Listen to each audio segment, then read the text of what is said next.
வணக்கம். ஜோதிடர் ஜெயம் சந்திரமௌலியின் பதிவு. இந்த பதிவு ஜனவரி 14ஆம் தேதி செவ்வாய் கிரகமானது பூராட நட்சத்திரத்துக்கு செல்வதை பற்றி 17 நாட்கள், அதாவது ஜனவரி 15 முதல் பிப்ரவரி 1 வரை 17 நாட்கள் செவ்வாய் சுக்கிரனுடைய நட்சத்திரத்துல போறாங்க. சுக்கிரன் சாரம் பெற்ற செவ்வாய் கிரகம் என்ன செய்யுங்கிறதுக்கு இந்த பதிவுல ரிஷப லக்னத்தை பார்க்க இருக்கோம். ரிஷப லக்னத்துக்கு 8ஆம் இடத்துல செவ்வாய். இப்போ ஜென்ரலாகவே நம்ம சொல்லுவோம், 8ஆம் இடத்துல கிரகங்கள் வந்தால் கஷ்டம், நஷ்டம், வலி, வேதனை, துன்பம். 8ஆம் இடம் அப்படிங்கிறதுல இருக்கிற நட்சத்திரங்களும் நன்மை செய்யாதுங்கிறது ஒரு கான்செப்ட். இப்போ இந்த 8ஆம் இடத்துல பூராடம் நட்சத்திரம் இருக்கு. அந்த நட்சத்திரத்துல தான் செவ்வாய் போறாங்க. ஏற்கனவே சூரியன் 8ல் இருந்திருக்காரு. தை மாதம் 1ஆம் தேதியிலிருந்து அவர் 9க்கு போயிடுவார். பட் புதன் 8ல் இருக்கார்.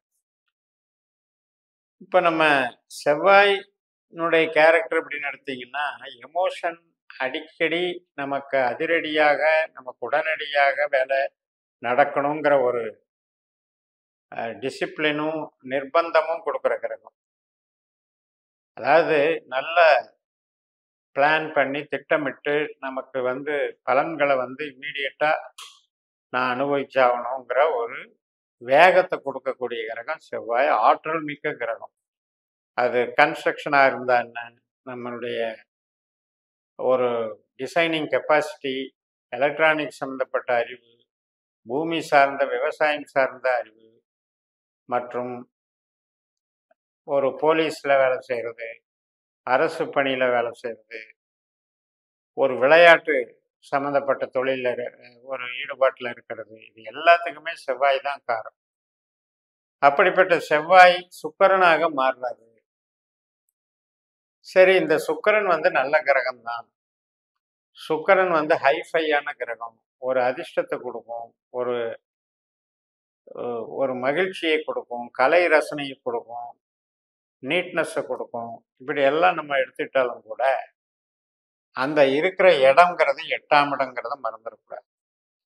அப்போ இந்த 8ஆம் இடம் அப்படிங்கிறது என்ன அப்படின்னா, லக்னத்துக்கு ஏதோ ஒரு வகையில் கஷ்ட நஷ்டத்தை கொடுக்கும், எடுத்துக்கிட்ட முயற்சிகளில் தடைகளை கொடுக்கும், தோல்வியை கொடுக்கும் அப்படிங்கிறது கணக்கு. இது அப்படியே நடைமுறைக்கு வந்துருமா அப்படின்னு பார்த்தீங்கன்னா, இந்த 17 நாள்லையும் செவ்வாய் சுக்கிர நட்சத்திரத்துல போகும்போது சுக்கிரனும் அதுக்கு எங்க இருக்காருன்னு நம்ம பார்க்கணும் இல்லையா? அப்ப அந்த விதத்துல சுக்கிரனுடைய செயல்பாடுகளை நம்ம பார்த்து தான் நம்ம முடிவெடுக்கணும். அப்ப சுக்கிரனும் அங்க இருக்கிறாரு அப்படிங்கும்போது அதுவே ஒரு கேன்சல் பண்ணிக்கிற ஒரு அமைப்பாயிருக்கு.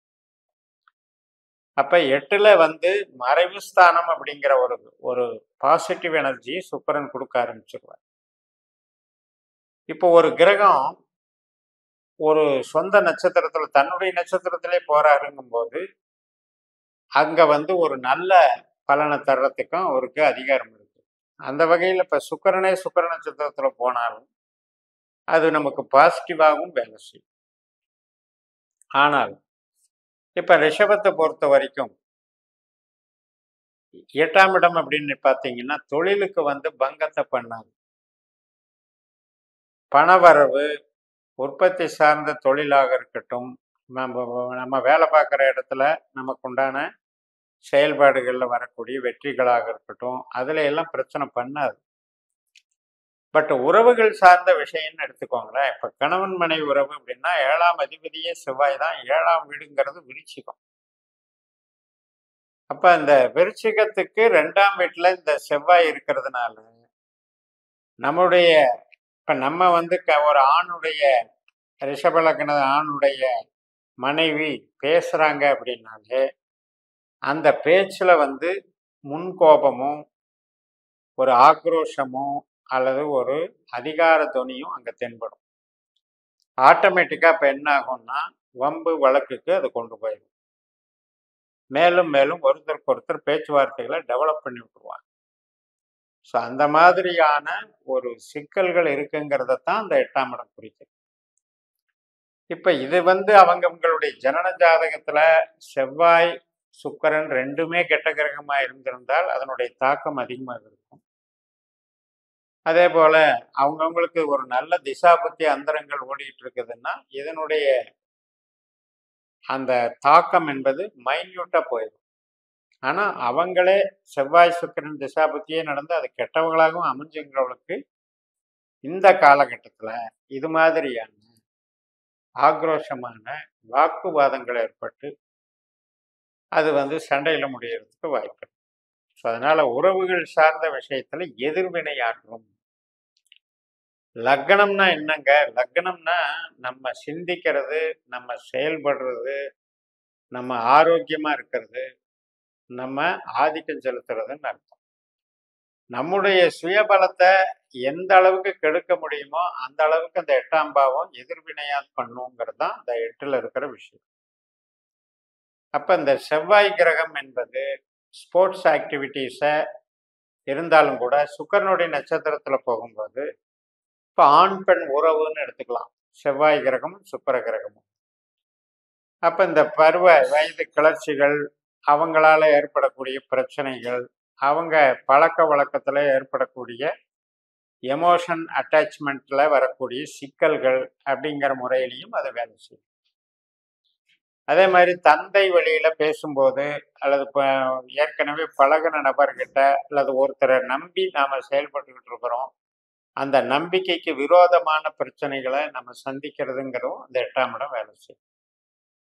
அப்போ ஒரே பாவம் தான், அது பல கேள்விகளுக்கு பல நோக்கங்கள்ல பதில் சொல்லும். அப்ப உண்மையிலேயே நமக்கு ஒரு பாவம் என்பதிலையும் அந்த கிரகம் இருக்கும்போது அந்த நட்சத்திர ரீதியாகவும் நாம பிறந்த ஜாதகத்துக்கு அந்த நட்சத்திர தொடர்புங்கிறது எப்படி இருக்கிறதுங்கிற பேஸ் பண்ணியும் நமக்கு நடைமுறையில பலன்கள் ஏற்படும்ங்கிறத புரிஞ்சுக்கணும். அந்த வகையில வளர்ச்சி கொஞ்சம் பாதிச்சாலும் தொழிலை பாதிக்காது, உறவுகளை பாதிக்கக்கூடிய அமைப்பில் இருக்கிறவங்க கொஞ்சம் நிதான போக்கை கடைப்பிடிச்சு எமோஷனை கண்ட்ரோல் பண்ணிட்டாங்கன்னா பாதிப்பு இல்லாமல் இருக்கணும்னு சொல்லி நிறைவு செய்கிறேன். இந்த சேனலை சப்ஸ்கிரைப் பண்ணி ஷேர் பண்ணுங்க.